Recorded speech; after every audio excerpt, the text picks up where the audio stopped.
자, 오늘 모처럼 외국인들이 코스피라는 ATM 기기 앞에 줄을 쭉 서가지고 돈을 막 인출해 가나 보다 했는데 그래도 여전히 외국인들은 K 증시의 매력은 이 정도로 끝나지 않는다. 중국 리오프닝 기대감도 오늘은 일단 달러랑 연준한테 주연 자리를 내주었지만 그래도 아직 K 증시의 이 수혜를 반영하려면 좀 더 사도 된다. 지켜보자. 이렇게 판단을 하는 것 같죠.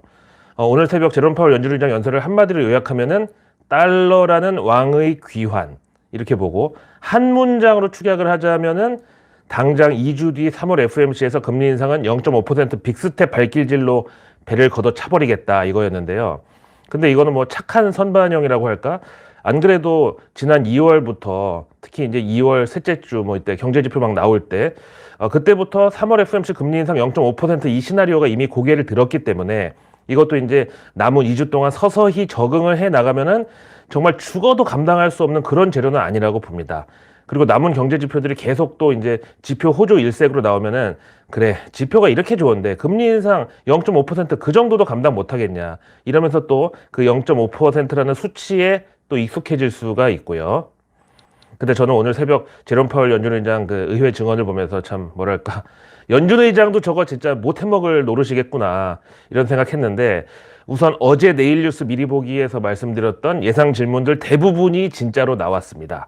여기에 대한 파월 의장의 대답도 데이터 디펜던트 그러니까 미리 예단하지 않겠다. 경제지표 나오는 거 보고 그때그때 거기 따르겠다. 요거 하고 인플레이션 목표 2% 답정너로 강조하는 거 그리고 여기에 대한 의원들의 이간계 즉 바이든이 저렇게 돈 풀어대는데 너는 돈줄 쪼인다고 인플레이션이 과연 잡히겠냐 이런 비난도 역시 예상대로 등장을 했습니다.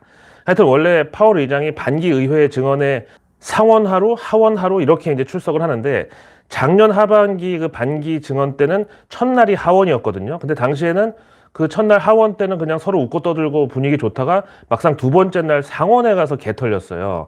그러다 이번에는 첫날 상원이 먼저 잡혔길래 그래도 상원은 작년 중간선거에서 민주당이 과반 차지했으니까 조금 분위기 괜찮지 않을까 어떨까 했는데 완전히 예상을 빗나가고 첫날부터 연락에 털어버리더라고요. 그러니까 제롬 파월도 상대적으로 격하게 나올 수밖에 없는데 뭐 본인만 이런 때 침착하게 선비 모드로 나가면은 지금 뭐 의원들 말 무시하시는 겁니까? 막 이런 소리 들을 거 아니에요. 그래서 우선 올 초 디스인플레이션 요 발언은 조금 수정이 필요하다고 이렇게 또 실수를 인정했고 대신에 거기에 대한 상응하는 조치로 우리는 금리 인상 작업을 더 지속해야 될 것 같다 이렇게 언급을 했습니다. 거기다가 필요시에 금리 인상의 속도를 올릴 가능성도 염두에 두고 있다고 발언을 했어요. 다음에 지난 1월분 CPI나 고용지표가 뭐 따뜻한 날씨라는 그 시즈널리티, 즉 계절적 변수에 기반하고 있는 가능성이 있다고 쳐도 이게 연준 금리 상한선을 더 올릴 가능성으로 연결된다고 이렇게 또 얘기했습니다. 근데 이 정도면 완전 매파적은 아니고 그렇다고 또 비둘기파적도 아니고 그냥 앵무새적이었다. 저는 이렇게 봐요. 그러면 이제 새로운 게 없으니까 이거를 약 비둘기파적인 연설이었다고 봐도 되죠. 근데 일단 금융시장에서는 와, 제롬 파월 연준 의장의 입에서 처음으로 3월 FOMC 0.5% 금리 인상 힌트가 나왔다는 점에 당황을 했습니다. 우선 패드워치의 3월 금리 인상 확률은 0.5% 이쪽에 급발진을 하면서 전날하고 완전히 정반대로 상황이 뒤집어져 버렸는데요. 왜 어제만 해도 0.25% 금리 인상 확률이 60%였고 0.5% 금리 인상 확률은 30%였는데 이게 한순간에 완전히 수치가 뒤바뀌어져 버렸어요. 그 다음 이제 파월 연설 시작부터 의원들한테 막 제대로 멘탈 털리는 거 보고 야 저거 저러다가 열받아서 인플레이션이고 뭐고 다 때려잡고 나도 같이 장렬하게 전사하겠다 뭐 이런 식으로 얘기하는 거 아닌가? 그런 공포 때문에 나스닥이 순간 급락을 했다가 쭉 얘기를 듣다 보니까 뭐 또 뻔한 얘기거든. 새로운 게 없거든. 그래서 다시 이제 눈치 빠른 사람들이 하방 포지션 접으면서 급반등이 나왔습니다.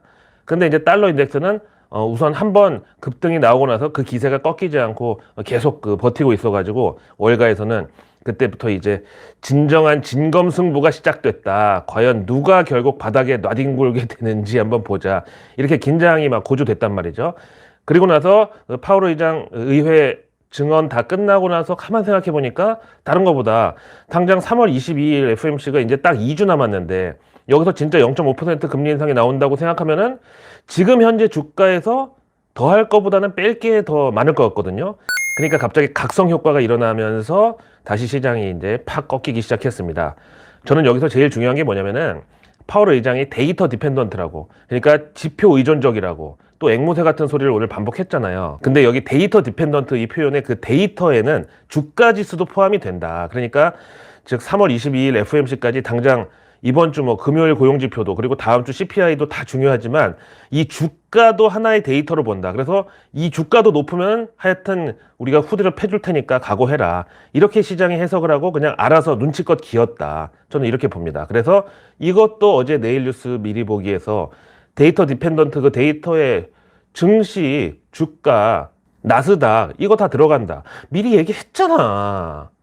하여튼 파월 의장 의회 반기 보고 둘째 날이 아직 남았으니까 우선 하루 더 지켜보도록 하고요. 근데 뭐 정작 첫날도 이렇게 앵무새 모드였는데 둘째 날이라고 해서 뭐 새로운 발언이 나올 것 같지는 않고 하여튼 당장 가장 큰 증시 모멘텀은 이번 금요일 고용지표가 되겠습니다. 대신 그래도 이제 득과 실로 봤을 때 잃은 게 이제 주가지수 그리고 증시였다면 얻은 것은 상품 시장에서 WTI 유가하고 구리 가격이 급락하면서 아이 뭐 중국 리오프닝이 뭐고 뭐 난 그런 거 모르겠고 어쨌든 미국 연준에 우린 따른다고 보면은 이게 다시 인플레이션 부담이 감소하는 이런 기대감이 다시 고개를 들었다는 겁니다. 자, 그리고 이제 요즘 하도 우리 K 증시에서 2차 전지 대유행, 뭐 배터리 팬데믹이 한창 뜨거운 감자라서 요 얘기를 안 하고서는 도저히 제가 애널리스트로서 직무유기밖에 안 된다고 생각하는데 참 그 유튜브에 보면은 자칭 애널리스트들 많이 참 나댔는데 저는 금융투자협회에 등록된 금융투자 분석사 그 정식 애널리스트가 맞고요. 그냥 제 자격 번호 다 까겠습니다. 일단 지금은 뭐 기관 리서치센터 소속이 아니기 때문에 여기 소속 회사는 뭐 공란으로 돼 있죠. 하여튼 오늘 오전에 제가 이메일을 한 통 받았거든요. 내용은 그 배터리 아저씨 그분은 정말 까지 마라. 그분은 정말 공익을 위해서 일하는 한국 배터리 업계의 전도사 같은 분이고 중국 그 배터리 회사들로부터 우리 K 배터리를 지켜주는 수호신 같은 분이시다. 아주 그냥 찬양 일색으로 난리를 치다가 막판에는 하여튼 너 그런 사람을 건들면은 너 가만 안 두겠다. 이렇게 끝을 맺는 전형적인 블랙메일이었는데요. 아니 제가 그 배터리 아저씨인지 빠떼루 아저씨인지 개인적으로 알지도 못하고 당연히 저랑은 이해관계도 없어요. 그리고 뭐 제가 괜히 시비를 터는 게 아니라 현실을 말씀드리는 거잖아요. 제가 평소에 의학 다큐를 되게 좋아하는데 그런데 보면은 그 생로병사의 비밀이나 EBS 명의 이런 데 나와서 인터뷰하는 이국종 교수님 같은 그런 의사 선생님들 하고 유튜브 나와가지고 자기 병원 홍보하는 강남 성형외과 원장들 그리고 뭐 공진단 팔려고 유튜브 돌아다니는 그런 한의사분들이랑 좀 구분 좀 하자. 근데 그게 무슨 비난이고 그게 왜 디스가 됩니까? 우선 팩트 체크부터 해보면은 그 아저씨 그 배터리 아저씨인지 빠떼루 아저씨인지 그분 하여튼 그 현재 직업이 코스피 그 상장돼 있는 2차 전지 제조사에서 IR 홍보 담당자로 일하고 있잖아요. 일단 그 회사 주가 차트를 보면 진짜 코로나 초창기에 셀트리온 30만 원 가던 그때를 연상시킵니다. 근데 현재 PER이 175배. 이게 뭘 의미하는지는 아시죠?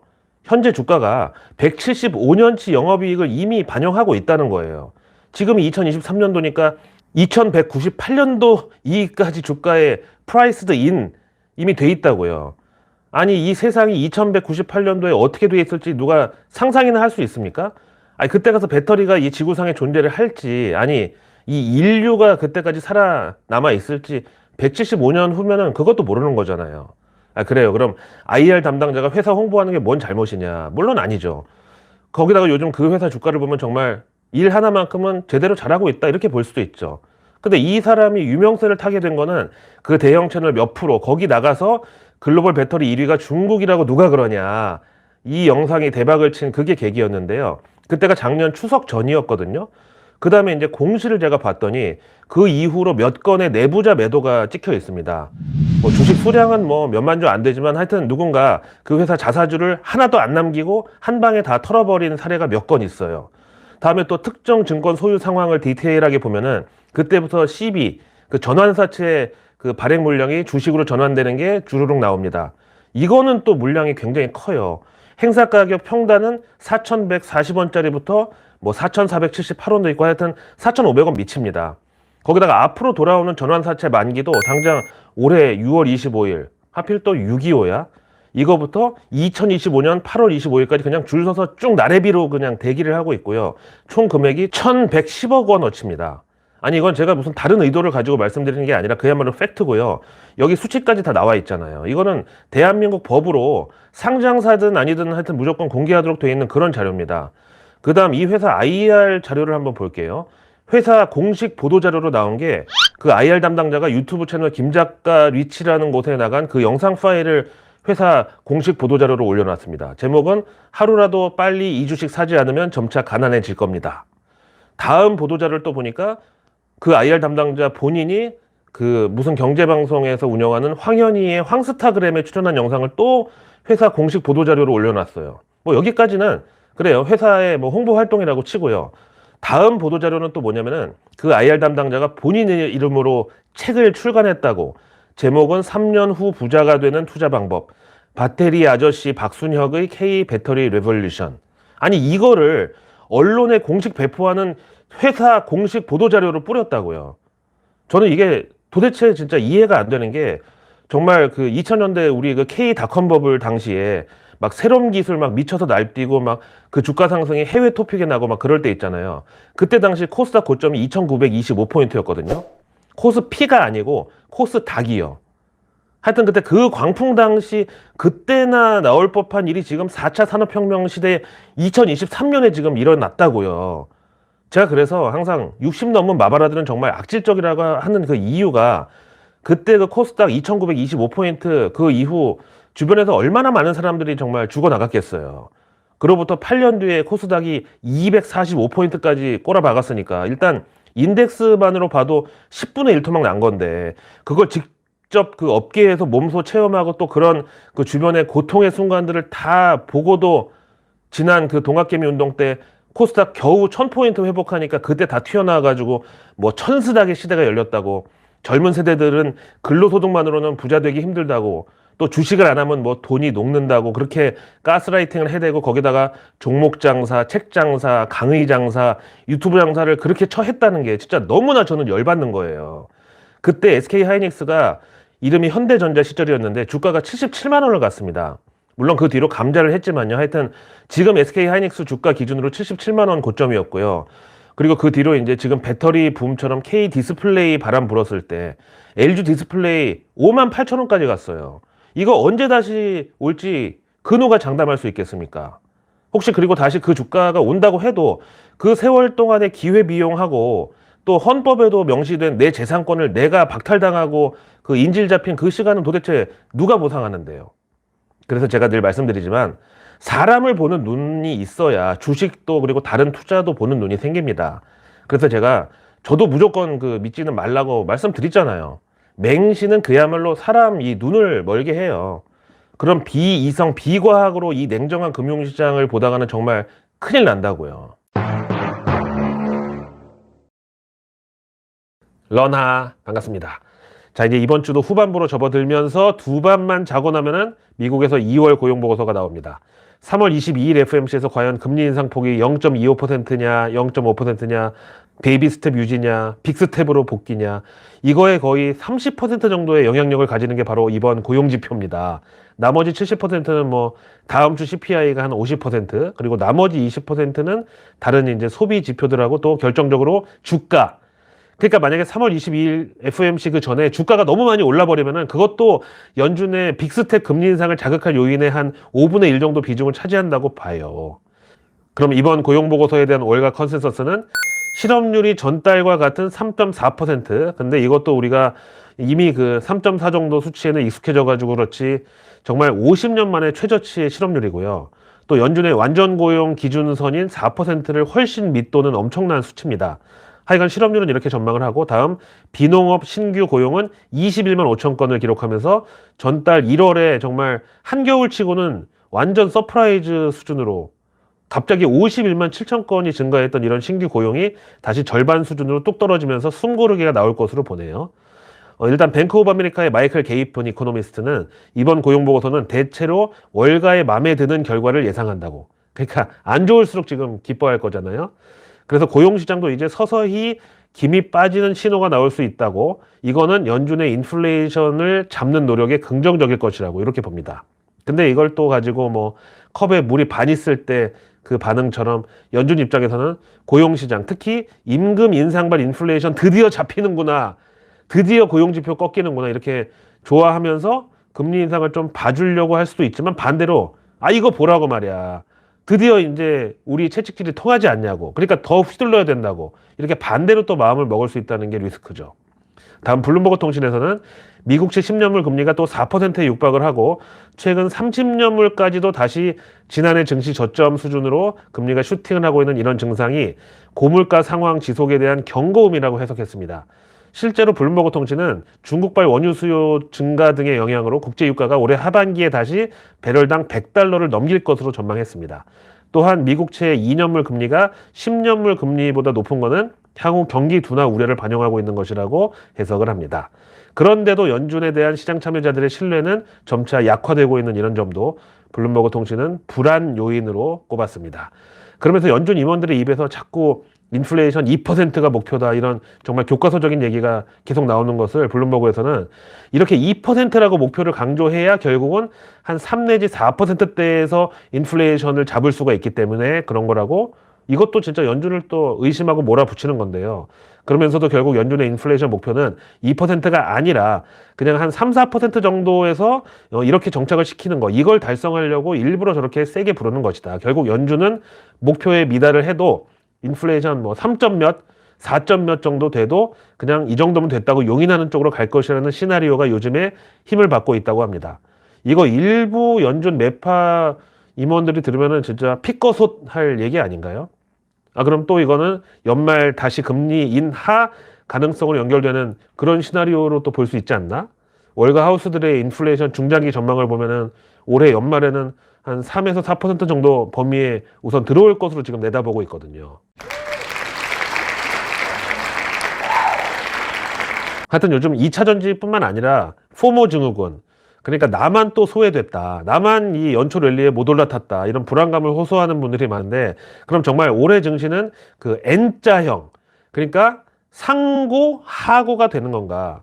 그럼 연말까지 내다보면은 지금이라도 들어가서 바이앤홀드 전략으로 버티는 게 나은가? 이런 질문에 대한 답은 이제 파이낸셜 타임스에서 이번 포모 증후군은 너무 견고하지가 않다, 이렇게 분석하는데, 보통 시장에서 이 포모가 한번 일어나면은 그 기간이 최소 한 6개월은 가야 되는데, 이번에는 한 2주 오르고 일주일 하락하고 이런 식으로 모두가 이제 그 포모에 강하게 몰입되어 있는 상황은 아니라고 봅니다. 그 배경에는 올해 1월달 그 연초 랠리의 성격이 패시브 펀드들의 포트폴리오 재편 과정에서 주식 비중의 기계적인 확대, 그리고 일부 공매도 포지션의 청산 및 수익 실현, 그리고 파생상품 거래 등으로 인해서 지수가 일부 좀 오버슈팅을 한 이런 차원에서 평가하는 시각이 다수라고 봅니다. 그래서 결국 투자자들도 포모 증후군보다는 지금 들어갔다가 물리는 데 대한 두려움이 더 큰 그런 그 투자자들의 심리가 반영된 것이라고 파이낸셜 타임스가 분석을 했습니다. 그래서 내일 뉴스는 내일 보면 너무 늦습니다. 구독과 알림 설정만으로 우리 런던 고라니의 뉴스 농장 가족이 되십시오. 그럼 제가 매일 저녁 아직 나오지 않은 내일의 뉴스를 여러분들의 안방으로 직접 배달해 드립니다. 자, 내일은 벌써 이번 주도 이제 후반부로 넘어갑니다. 3월 9일 목요일, 먼저 정부 일정 보시죠.